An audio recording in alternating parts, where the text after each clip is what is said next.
Hey, hello everyone, and welcome to the channel. Glad you joined me and hope to see you on future videos as well.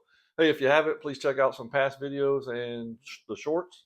I try to mix it up a little, not to be too serious with some of the stuff. Hopefully you enjoy it. Let me know. Also, please hit the like button. It's somewhere around here, and the subscribe button as well. In addition, please leave any comments below with your opinions, your experiences, your suggestions. Knowledge is power. Don't keep it to yourself. Let's share it. So this video is about my EDC. That's going to be in three parts: my personal EDC, my vehicle EDC, and my bag EDC. Why an EDC video? Well, one, I like watching EDC videos as well, but it's also a way that I learn and what others are doing and improve my EDC. Because I always learn that you're like a fight position. You should always be improving. Always getting better. And then also the second reason I'm doing this EDC video is one of the subscribers to the channel. Uh, the Cozy Homestead asked what my EDC was and suggested that I do an EDC video. And he as well, he said he was going to do an EDC video on his channel, I think next week. And I'll try and leave a link if I figure out how to do it, leave a link up here to his channel. Go check him out. But I would like to know down in the comments from you, what do you carry and why you carry those items? And then does it change? And then what changes you make and why you make those changes? And are you consistent with your carry?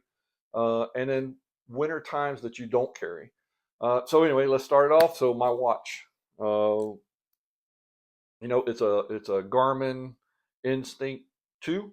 Why do I wear this? Well, you want to tell the time, right? That's the basic need of it. But anyway, the fit, function, and fashion, the three F's. I don't know if you ever heard that before, but you can apply it to all your EDC gear. So this watch, it fits me well. It functions. It has all the functions that I'm looking for, and it's fashionable. Nobody wants, ugly shit. You're more, you're more apt to wear your stuff and use it if it fits those three F's. If it's fashionable, you got to face it, gentlemen, ladies. If it's fashionable, chances are you're going to use it and wear it. All right. So the three F's, but it's comfortable. Okay. It's got a nice, really nice band. There's no knob sticking out of it. Don't dig into my wrist, my hands. The function, all the bells and whistles on here is what I wanted. A GPS, a compass. It's got that backtracking on the map. I like hunting. I like fishing, so it's got that GPS on there. Outdoor safety. I got it hooked to where if I put it under hunting and something happens, if I fall off a stand or something, God forbid, I hope that never happens. But if I do, this thing's got the elevation changes and it automatically sends a text message to my wife with my exact grid location. And then also I can reach and hit the button 3 times and it'll also do the same thing for the safety measure. It's solar rechargeable. Anyway, so the watch there. All right, what's next? This one here. I don't know how many of y'all carry this right here, but a handkerchief. I carry a handkerchief. Why do I carry a handkerchief? It's just a handy thing to have. All right, it doesn't take up space. It's not heavy. You can use it as first aid. You can make improvised tourniquets, improvised pressure dressing. You can cut it up in strips, make it improvised splints. If you break a leg or an arm or something of that nature, you can cut it up and start a fire with it. The convenience of needing to wipe your hands, just the basic convenience of it, to wipe your face, your nose, just to be able to offer someone that's in need to do those same things. If you got kids or grandkids, I got grandkids running around, just to clean their faces and their hands. It's just a really convenient thing to have. All right, so handkerchief. I'm old school. What else do I got? I got an ink pen and I got a notebook. What do you use it for? Well, to write shit down, right? I forget things. I write it down, jot it down, able to transfer information to someone else. So it's just a neat thing to have in your pocket. Doesn't take up space. Cell phone. This is a big one, okay? Cell phone. I can't show you my cell phone because I'm using it to video this right now. But this is a large part of my convenience of my life. I'm using it to film right now. I edit my videos with it. It's my internet. I live out in the rural part of the place. So I don't have internet that's coming out here. So I use my phone for that. It's a camera. I traveled, so I went to Europe just recently. I was able to take my cell phone with me and offer me the convenience of having a phone, GPS, mapping, told me where to go, buses to get on, etc. Home travel, home GPS. This is my home phone as well. Allows me to FaceTime with my grandkids, banking, bill payments, entertainment, calculator, maps, directions, here and overseas, translator, and it hooks to the vehicle, so it has all these things. All right, so what's next? I'm about to sneeze, so forgive me. So see, I'm glad I got a handkerchief, right? So if I do sneeze, I got the hand. But next thing is the wallet. Okay, I got away from a traditional wallet in your back pocket. Just causes a lot of back problems. You know, you remove that out of there and go to one of these. You put in your front pocket. It's a lot better for your back. It's comfortable. Okay, but I carry cash, and if you notice, it's dollar bills on the outside. I don't put large denominations on the outside, and actually, I don't carry large denominations. I don't carry 100s or 50s. It just asks for trouble, and also it's inconvenient larger bills. And I try to carry smaller bills, 20s, 10s, 5s, and 1s. Why? Because in times of trouble, that's the reason I have cash on. If the electricity goes down, the store doesn't take your credit card for whatever reasons, right? You know, they can't do it because electricity's down. You got cash, or you're in a bind. You need a ride. You know, is that ride $100 ride? Because maybe they can't give you change, but it may be a $20 ride. You're much rather give up a $20 than a $100 bill if not needed. So smaller denominations, and also if you have larger denominations that attracts attention, don't have it, and put smaller denominations on the outside. All right. So wallet, flashlight. You know, this is probably normal for everybody. Flashlight, good flashlight on you, and of course, handy dandy. You know, self protection. EDC is about that. Make sure it's clear. We are clear. Firearm. You know, this firearm I carry, always have a firearm on me if it's allowed. That's the sad part. That's sad to say if it's allowed. But anyway, so it varies. But this firearm varies on what I carry, depending on the risk assessment. Am I just staying around my house where I'm very secure? Uh, am I going to carry this? Probably not. I'm going to go to a 22 or a different platform. Uh, my firearms vary, okay, and I might do a video on that, showing you the variety of firearms I EDC. But I do a risk assessment. You know, the threat I'm facing. You know, do I sound paranoid? Whatever. It's my life. That's how I live it. But anyway, and the other part, can I carry? Am I allowed to carry? Because if you go to an airport, you go into the security, you're not allowed to take a firearm in there with you. You know, other countries, like I said, I traveled to Europe, not allowed to take a firearm there. Couldn't walk around with a firearm. And then also, what firearm carry? The three F's again, and my mood. Fit, function, and fashion. Nobody wants to carry an ugly ass firearm. All right, you go to, and don't give me no problems with this, okay? Because you go to a gun store, you go walking through them gun counters, you're like, man, that's a nice looking gun. That's a nice looking rifle. So fashion is very important. All right, so holster, uh, holster. This is a Safariland holster, really great holster. My holsters, I use outer waistband holsters. I don't do the inner waistband holsters. Nothing wrong with it. It's just my choice, my cup of tea. Doesn't in your waistband holsters don't work for me. I've tried them. This is not comfortable for me, so I go with these. This is a very nice holster with a Glock. This holster for this particular one, it's multifunctional because it fits a lot of my Glocks. So a holster, knife, same thing.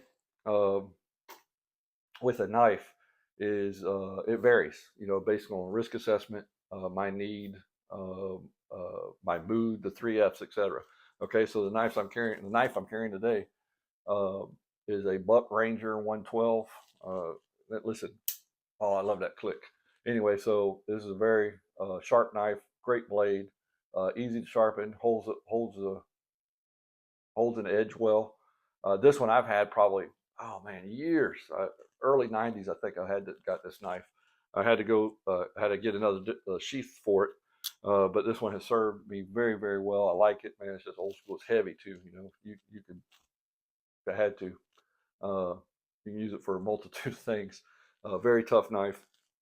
But like I said, I rotate through knives too, based on the three F's, based on risk assessment. Risk assessment's big. If you haven't noticed that yet, risk assessment. And I'll do a video on all the different knives I kind of go through. So knife, and then my sheath's on my belt still.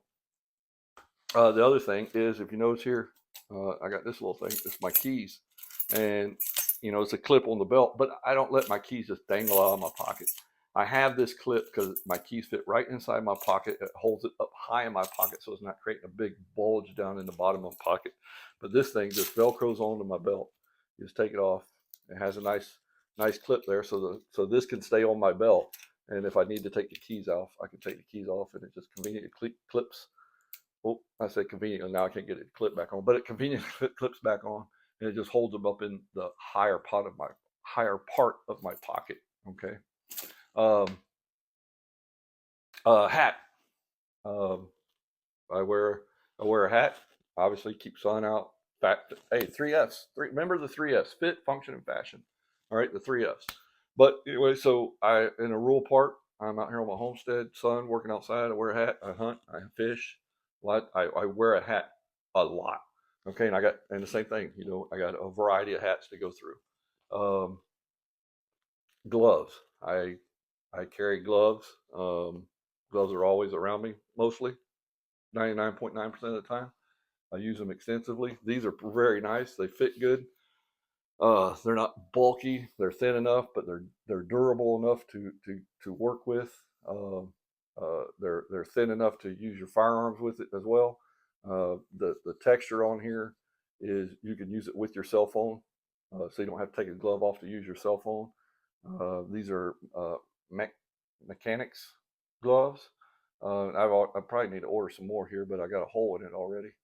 I think I burned it. But anyway, they got years of life in them still. But I use these quite extensively. And then moving on to the belt. Oh, this don't fall. I forgot. Also carry a spare magazine with the firearm. And then so the belt is, and this here was the leather case for the buck knife. This is a Bigfoot gun belt. The belt is your foundation. It's the cornerstone to your EDC. Now, I got it. This is this uh, this was a game changer for me. I carried, or used typical belts that you bought off the store. Nothing wrong with them. If that's what you wear. Nothing, absolutely nothing wrong with them. I did it for years. I even went to a web military belt. Used that. Hey, it held my stuff. But when I tried a gun belt that was specifically designed to carry your stuff, a game changer, the comfort, the durability, the strength. Look at this. It's not sagging. It's not falling down. You can't squeeze this to make that collapse. All right. This is a double layer. It's got a metal band in there. But again, this is just like my firearms and knives. I got there's four different belts that I rotate through, all depending on risk assessment, all depending on the three Fs. All right. But this is very important if you're looking into belts. Maybe I'll do a review on that as well. Who knows? Um, Here's where I'm lacking, and I need your input and need your suggestions and your experience, specifically with this. Uh, Experiences with this is first aid. I got first aid everywhere. I got tourniquets, I got pressure bandages, I got blood clot, all that stuff. I got it in the truck, I got it in my bag, I got it in the house, I got it on the range, etc. The thing I don't have it personally on me because I don't like the big bulky stuff. I can't carry around a big old first aid pack. I can't just carry a tourniquet. The tourniquet is big. Is there something else out there that a smaller tourniquet or something that y'all have used? Share that knowledge with me. Because I feel vulnerable when I'm leaving my vehicle and in a store. So because I don't have the bag with me, I'm not close to my vehicle, etc. So just share your knowledge on that if you would. So last thing, shoes. Yes, I know most people wear shoes, okay, for every day, but it's the type of shoes for EDC. I think this is very important. It's definitely risk assessment. You need to do a risk assessment for this. The weather outside. Do you need waterproof, warmth, ankle support? How much walking are you going to be doing? If your dogs are in trouble, what I mean by dogs is your feet. If they're in trouble, you've lost mobility. If you need to run and you can't because you don't have the right footwear or you don't have footwear on at all, and you twist your ankle, it's severely sprained, you don't have the ankle support, or your shoe slips off, or you got flip flops on and you can't get a good grip and you're sliding all over the place, you're immobilized. You're no good. All right. When I go out, I usually wear a lace up shoe, either like an ankle boot, or a boot that covers your ankle, or a tennis shoe. I wear tennis shoes sometimes. Very seldom will I wear a flip flop. Now I think that's what you call flip flops. But I'll wear them like if I just step out of the house to go out on the porch or something to do something. I'll put on a pair and then walk out there and then come back inside. But I won't wear it if I'm going somewhere. I'll have a lace up shoe. All right. You don't want to get blisters. You don't want to step on something and get a thorn in your foot or a piece of glass cut your foot or a bottle cap or something like that. game over. Your feet are very important. You got to keep them dogs happy. But hey, that was the last thing right there. Future videos, I'll put some links here maybe of EDC of my bag, EDC of the vehicle, and then also while I was doing this, going through all the different firearms that I do, EDC the knives. That'll be another video. So videos are forthcoming. Stay tuned. Hit that subscribe button. Hit that notification button so when the videos do pop up, you'll know. But hey, I hope you enjoy it. Look forward to your comments. Make sure you share that experience. Let us know what you carry, why, your suggestions, any additional items. Please hit that like, subscribe, all that notification bell. Hey, be ready, be prepared, rely on yourself, be your own 911. Take care. God bless you.